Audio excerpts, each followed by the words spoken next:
நபியே, நம் வசனங்களை பற்றி வீண் விவாதங்களில் மூழ்குபவர்களை நீர் கண்டால் அவர்கள் அதை தவிர்த்து வேறு விஷயத்தில் பிரவேசிக்கும்படி நீங்கள் அவர்களை புறக்கணித்து விடுவீராக. இக்கட்டளையை சைத்தான் உமக்கு மறக்கடித்து அவர்களுடன் நீரும் இருந்துவிட்டால் அது நினைவுக்கு வந்ததன் பின்னர் அந்த அநியாயக்கார மக்களுடன் நீர் அமர்ந்திருக்க வேண்டாம். வீண் விவாதத்தில் மூழ்கி கிடக்கும் அவர்களுடைய செய்கையின் கணக்கில் இருந்து எதுவும் இறை அச்சமுடையவர்களின் பொறுப்பாகாது. எனினும் அவர்கள் இதை தவிர்த்துக் கொள்வதற்காக அவர்களுக்கு நல்லுபதேசம் செய்வது இவர்கள் மீது கடமையாகும். நபியே, எவர்கள் உலக வாழ்க்கையால் மயக்கப்பட்டு தங்கள் மார்க்கத்தில் விளையாட்டாகவும் வேடிக்கையாகவும் எடுத்துக்கொண்டார்களோ அவர்களை அவர்கள் போக்கில் விட்டு விடுவீராக. எனினும் ஒவ்வொரு ஆத்மாவும் தன் தீய செயலின் காரணமாக மறுமை நாளில் ஆபத்துக்குள்ளாகும் என்ற உண்மையை நீர் அவர்களுக்கு ஞாபகப்படுத்துவீராக. அந்நாளில் அதற்கு பதிந்து பேசுபவர்களோ உதவி செய்பவர்களோ அல்லாஹ்வை என்று ஒருவரும் இருக்க மாட்டார்.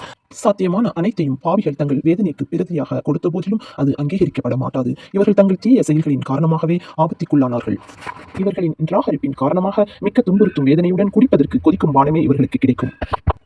நபியே, நீர் கேட்பீராக, அல்லாஹ்வை விட்டுவிட்டு நமக்கு ஒரு நன்மையும் தீமையும் செய்ய சக்தி அற்றவற்றையா நாம் அளிப்போம்? அல்லாஹ் நம்மை நேரான வழியில் செலுத்திய பின்னரும் நாம் நம் பின்புறமே திரும்பி விடுவோமா? அவ்வாறாயின் ஒருவனுக்கு நேரான வழியில் அளிக்கக்கூடிய நண்பர்கள்